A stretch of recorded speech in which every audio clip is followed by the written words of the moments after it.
मिट्टी की ढेरी जैसे रब्बा, लहरों में मिलके खो जाए, वैसे ही जात मेरी तन्हा, गैरों में नुमान? मिलके खो जाए।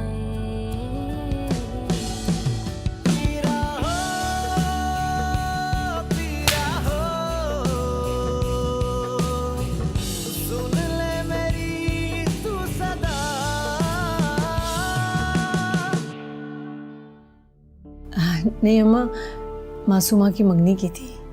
वकार आए थे मिठाई लेकर। वासिफ से मुलाकात भी हुई थी और उसे मिठाई देकर भी गए थे। अच्छा, वासिफ को मंगनी का पता था, लेकिन उसने तो हम में से किसी से भी इसका जिक्र नहीं किया। हो सकता है अम्मा उसे मुगालता हुआ हो। अच्छा ये बताओ, फिर वो मंगनी अभी कायम है? नहीं अम्मा, हमारे किसी भी रवैये से अम्मा जान को ये शुबा नहीं होना चाहिए कि हमने उन्हें जो कुछ भी बताया वो किसी प्लान के तहत बताया है। अगर वो कोई बात करेंगी तो मैं उससे कह दूंगा कि सिर्फ एक छोटी सी गलतफहमी थी।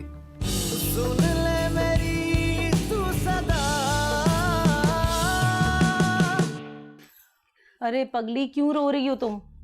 वो वापस जरूर आएगा। क्या वापस आएगा अम्मी? आपको पता नहीं मंगनी तोड़ के गया है वो। अरे मंगनी तो टूटी है, कौन सा निकाह टूटा है जो दोबारा नहीं होगा? अकल के नाखून लो बिनिश, अपने आप को इतना मत गिराओ। घर की मुलाजमा बन के रह जाओगी तुम। अगर वो हमारी सारी शर्तें मान गया ना तो तुम ऐश करोगी ऐश, और देखना तुम्हारा खूंटा भी मजबूत हो जाएगा। और मैं तो तुम्हारा भला ही चाहती हूँ। अगर तुम्हें कुछ मिलेगा तो तुम ही ऐश करोगी ना। कौन सा मैं अपने नाम करवा रही थी सारी जायदाद? तुम तो हमेशा मुझे अपनी दुश्मनी समझती रहना। अम्मी मैं आपको कहाँ कुछ कह रही हूँ, मैं जानती हूँ आप मेरी भलाई चाहती हैं। अगर जानती हो तो फिर जैसा कहती हूँ वैसा करो। लानत भेजो नुमान पर, एक से एक पड़े हैं तुम्हारे लिए। और हाँ, वो जो मिसेस सईद नहीं है, उनका भतीजा आया हुआ है अमेरिका से। इतना खूबसूरत और हैंडसम है, देखा है मैंने उसे। अमेरिका में उसका एक स्टोर है, बहुत मालदार है, डॉलर कमाता है डॉलर। उन्होंने मुझे उसके रिश्ते के लिए कहा है, पाकिस्तान में ही शादी करना चाहता है वो। अब उन्हें तुम्हारी मंगनी का तो पता ही है, नहीं तो मैं तो डायरेक्ट रिश्ता दे देती। बहुत पसंद करती हैं वो तुम्हें। चलो अब उठो, तैयार हो जाओ, हम उनके घर चलते हैं। मैं उनसे कह दूंगी कि हमने मंगनी तोड़ दी, लड़का बीमार था। अब तुम ज्यादा ना सोच विचार मत करो। दुनिया में जो भी चीज तुम्हें अच्छी लगती है ना, उसे झपट लिया करो। और हाँ, मौके को हाथ से मत जाने दिया करो, नहीं तो दुनिया में सबसे पीछे रह जाओगी तुम।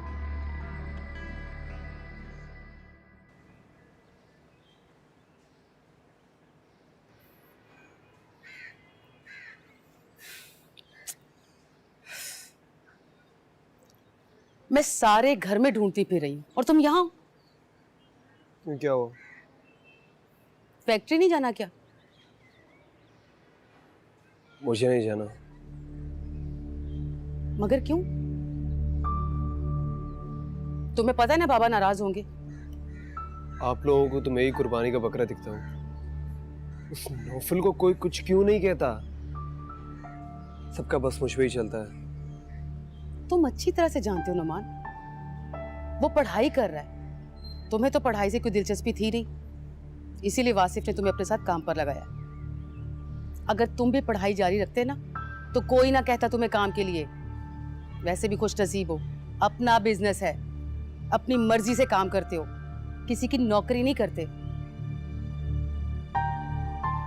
वरना अच्छी तरह से जानते हो तुम, ग्रेजुएशन के बाद कोई अच्छी जॉब मिलती है क्या? सिर्फ नाम का ही मेरा बिजनेस है। अगर बिजनेस मेरा होता तो बिनिश की माँ को 10 लाख रुपए दे चुका होता। तुम अभी तक उस बिनिश के चक्कर में हो नुमान? क्या हो गया तुम्हें? लालची लोग हैं वो। आज 10 लाख, कल 20 मांगेंगे। सारी जिंदगी उनके मुतालबात पूरे करते गुजर जाएगी। और वैसे भी ना, जिस लड़की को शुरू में पैसों का लालच हो ना, वो कभी अपना घर नहीं बसा सकती। तो छोड़ तो दिया, और क्या करूं? अच्छा किया छोड़ दिया। शादी कभी शर्तों से नहीं होती। और वैसे भी जहां मोहब्बत हो ना, वहां तो शर्तों का सवाल ही पैदा नहीं होता। और तुम्हें कोई कमी है क्या? देख लेना, उससे बहुत अच्छी लड़की मिलेगी तुम्हें। चलो अब सबके साथ नाश्ता करो। 2 दिन हो गए तुम्हारी ताई अम्मा को आए हुए, और ना तुम मिले हो ना सारा। दोनों बहन भाई एक जैसे हो। मुझे नहीं मिलना किसी से। समझा करो नमी, आधी जायदाद की मालिक है वो, अब उससे बना के रखनी है। चलो आओ नाश्ता करो, आ जाओ ना अब।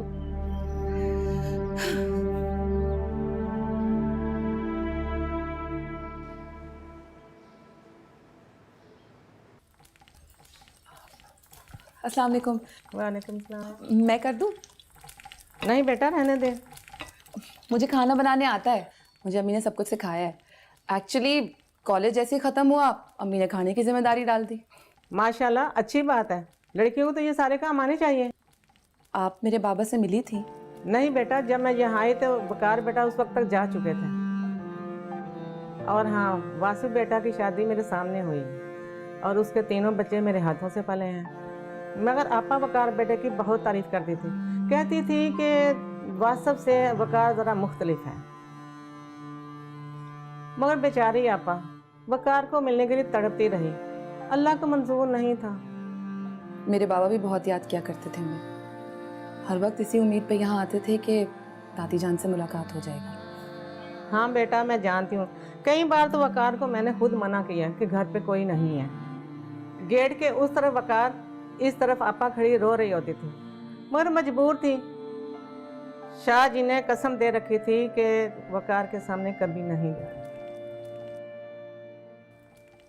क्या बात है, अभी तक नाश्ता नहीं लगा? दुल्हन लगा रही हूँ बस मैं। अस्सलाम वालेकुम। तुम यहाँ क्या कर रही हो?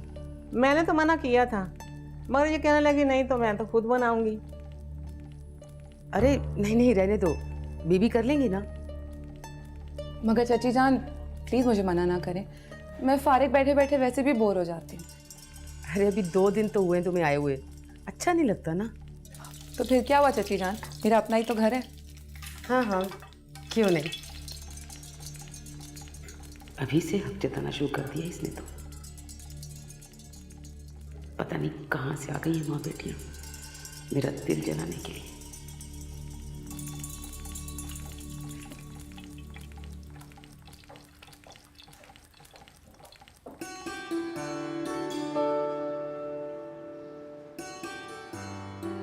अस्सलाम वालेकुम भाभी। वालेकुम। अस्सलाम वालेकुम अम्मा। जीते रहो जीते रहो। ये बताइए कैसी हैं आप? कोई तकलीफ तो नहीं आपको यहाँ पे? अरे नहीं भाई, सब लोग मेरा माशाल्लाह इतना ख्याल रखते हैं, अल्लाह का शुक्र जितना अदा करो उतना कम है। काश आज वकार होते तो देखते कि उनकी बच्चियाँ उन्हीं के घर में कितनी खुश हैं। हाय मेरा बच्चा, अपने दिल में ये हसरत लिए ही चला गया। अम्मा, हर काम में अल्लाह की मसलहत होती है। अरे हाँ, वो भाभी ये आपके लिए। ये क्या है वासिफ? कुछ नहीं है, बस एक खैर सी रकम है आपके लिए और आपके बच्चों के अखराजात के लिए। नहीं नहीं, ये मुझे नहीं चाहिए। मेरे लिए आप सबकी मोहब्बत और ये छत ही काफ़ी है। भाभी ये आपका हक है, रखें अपने पास। आप किसी किस्म का तरद्दुद ना करें, ये आपका हक है। कोई एहसान नहीं कर रहा हूँ आप पे मैं। क्यों माँ? बिल्कुल ठीक कह रहे हो बेटा। फातिमा बेटा, वासिफ बिल्कुल ठीक कह रहा है। जब तक तुम लोग यहाँ नहीं थे तो वो और बात थी, लेकिन अब तुम आ गई हो तो तुम्हें हर माह ये रकम मिलेगी। अच्छा भाभी, एक काम कीजिएगा, नौफिल के साथ जाके ना करीब में अपना बैंक में अकाउंट खुलवा लीजिएगा, आपको ज़रूरत पड़ती रहेगी। लेकिन हमारे पास तो NIC नहीं है। अच्छा, क्या फिक्र करने की कोई बात नहीं है, नौफिल सारे काम करवा देगा आपके। ठीक है, किसी किस्म की कोई टेंशन नहीं लेनी है। मुझे इजाज़त दीजिए, फैक्ट्री निकलना। अच्छा मजान, इजाज़त। अल्लाह अल्लाह अल्लाह अल्लाह अल्लाह इसे सलामत रखे।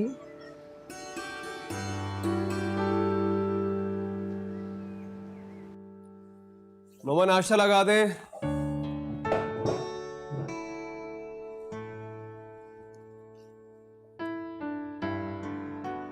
ये कौन है? शायद ताया की बेटी। सुनिए, जी आप ताया की बेटी? जी हाँ, मैं उनकी बड़ी बेटी हूँ, मासूमा। ओके, ये तो अच्छी खासी खूबसूरत है। मैं आपके चचा वासिफ का बड़ा बेटा नुमान। जी, ये लीजिए, आप नाश्ता कर लीजिए, मैं चाय ले आती हूँ।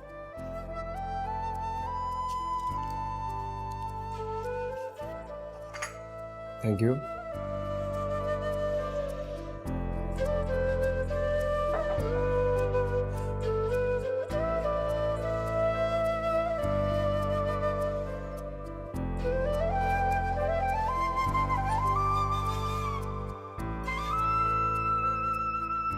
बहुत खूबसूरत होता है कि बेटी।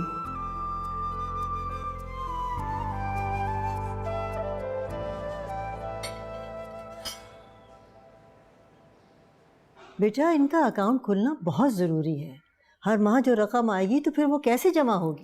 दादी जान, अकाउंट खुल जाएगा, इसमें इतना परेशान होने वाली क्या बात है? नहीं नहीं, परेशान मैं नहीं हो रही, लेकिन बेटा इनके NICs भी तो नहीं है। तो बन जाएंगे दादी जान। और वैसे भी मेरा एक दोस्त है नादरा में, उससे मैं सारे रिकॉर्ड्स निकलवा लूंगा और 3 से 4 दिन में कार्ड बन जाएगा। 3-4 दिन? लेकिन मैंने तो सुना है कि बहुत टाइम लग जाता है, और फिर हमारे पास तो डॉक्यूमेंट भी नहीं है।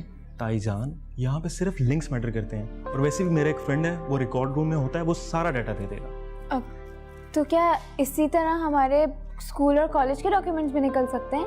हाँ बिल्कुल निकल सकते हैं, लेकिन उसमें थोड़ा सा टाइम लग जाएगा, क्योंकि ना ही अभी आप लोगों के पास कोई पेपर है और ना ही कोई लिंक। ताई जान, NIC का तो कोई इशू नहीं होता, कंप्यूटर में सिर्फ नाम एंटर करो, आपका सारा बायोडाटा आ जाता है। नामुमकिन कुछ भी नहीं है, बस तुम मुझे अपने स्कूल कॉलेज के नाम और डिटेल्स भेज देना, मैं कोशिश करूंगा, इंशाल्लाह हो जाएगा। वैसे भी अगर मुझे डॉक्यूमेंट्स ना मिल सके तो मैं आगे कैसे पढ़ूंगी? छोड़ो मोमना, अब जितना पढ़ना था ना तुमने पढ़ लिया। अब तो मैं चाह रही हूँ कि इज्जत से तुम दोनों को अपने घर का कर दूँ बस। अरे ताई जान, ऐसा क्यों कह रही हैं? अगर वो पढ़ना चाहती है तो उसे पढ़ने दें। नहीं बेटा, वकार के सामने बात कुछ और थी। अब मैं बहुत जल्द इन दोनों की जिम्मेदारी से सुबुकदोश होना चाहती हूँ। अरे, अगर वकार नहीं है तो क्या हुआ? उसकी माँ और उसका भाई तो मौजूद है इन बच्चियों की तमाम ख्वाहिशात पूरी करने के लिए। तुम परेशान क्यों होती हो? ताई जान, आपका एक बेटा भी तो है ना। जीते रहो बेटा।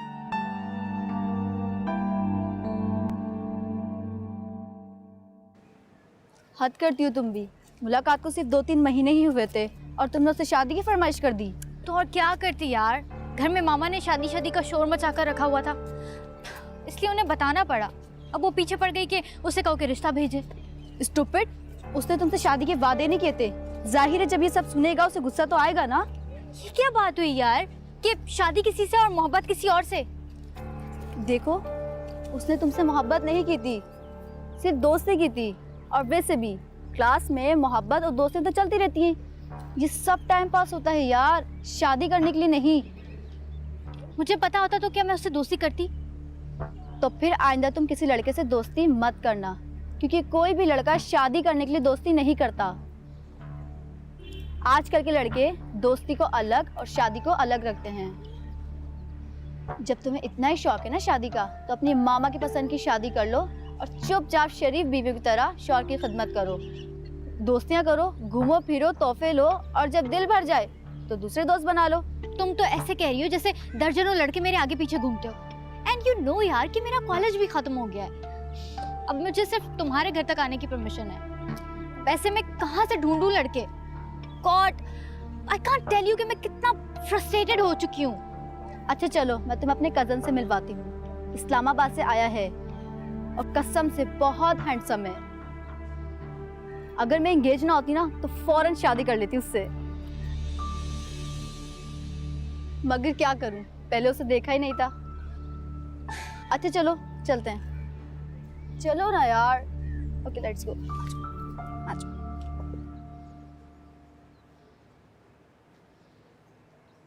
क्या वाकई अब मेरे सारे ख्वाब पूरे हो जाएंगे?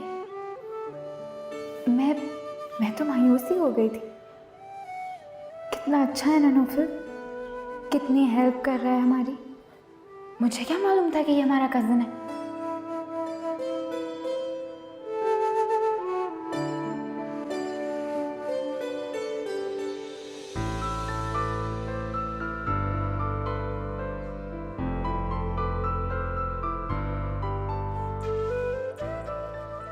मेरे जज्बे सच्चे थे, तभी तो अल्लाह ने मम्मी को मेरे सामने घर भेज दिया, एक मजबूत रिश्ते के साथ। और शायद अब वो नामुमकिन मेरे लिए मुमकिन हो जाएगा। एक अजनबी लड़की जिसका नाम मैं जानता तक ना था, आज मेरे घर पे है, मेरे सामने खड़ी है।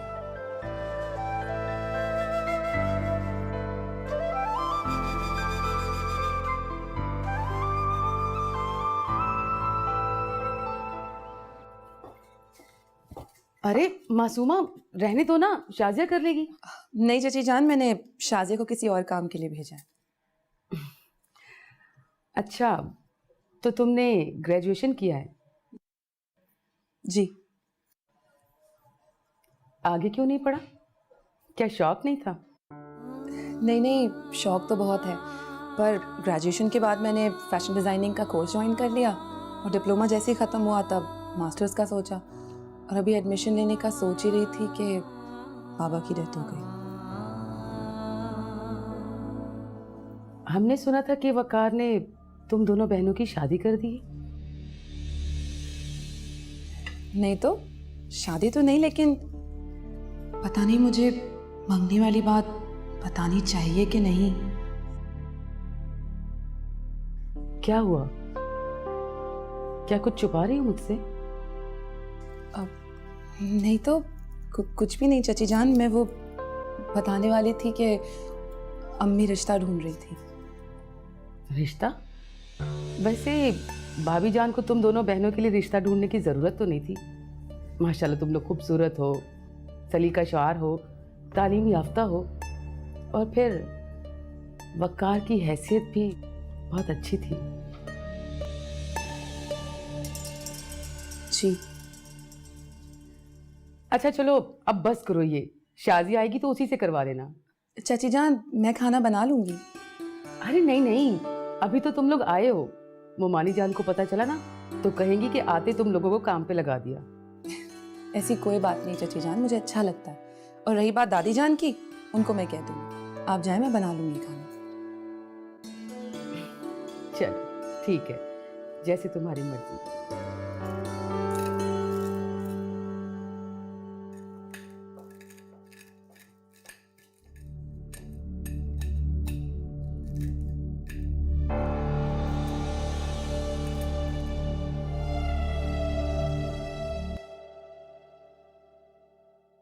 अरे आप ही, ये मैं पढ़ चुकी हूँ, आगे का पढ़। मम्मी मैं पढ़ रही हूँ। आप ही? मैं पढ़ लूंगी तो मैं अरे, बता दूंगी। मोमना मासूमा, तुम्हें पता है तुम्हारी दादी जान ने तुम लोगों का कमरा कितना खूबसूरत सजाया है। जी अम्मी, और आपको पता है दादी जान ने ना हर चीज नई खरीदी है, और फिर भी कह रही थी कि कोई कमी पेशी है तो बता दो, दिला दूंगी। अम्मी ये तो ऐसे खुश हो रही थी जैसे एक छोटे बच्चे को कोई महंगा खिलौना मिल गया। क्यों खुश ना हो, इतनी दरबदरी के बाद तो हमें ये छत मिली है। मुझे अभी तक याद है वो जो हम सारी रात सड़कों पर भटकते थे, फुटपाथ पर बैठे रहते थे। एक बार तो मैंने सोचा कि तुम दोनों के साथ समंदर में कूद जाओ। इज्जत से जी नहीं सकती तो इज्जत से मर तो सकती हूँ ना। फिर तुम्हारे बाबा की बात याद आ गई। जिंदगी धूप छांव का नाम है। जिसने छांव की ठंडक देखी उसे धूप सहने की आदत भी होनी चाहिए, और जो धूप की गर्मी ना सह सका वो जिंदगी में कुछ भी हासिल नहीं कर सकता।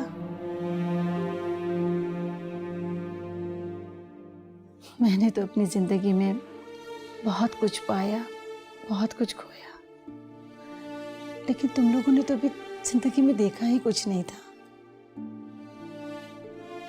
अगर मैं हिम्मत हार जाती तो तुम्हारी जिंदगी तो शुरू होने से पहले ही खत्म हो जाती। फिर मैंने ये फैसला किया कि मैं तुम दोनों को तुम्हारी मंजिल तक जरूर पहुंचाऊंगी, और फिर हम यहाँ आ गए। अम्मी अम्मी आप प्लीज भूल जाए ना उन खतरनाक दिनों को, प्लीज। अच्छा छोड़ें, ये बताएं कि चाचा जान ने चेक कितने का दिया है? 50,000। 50,000? सुन ले मेरी तू सदा।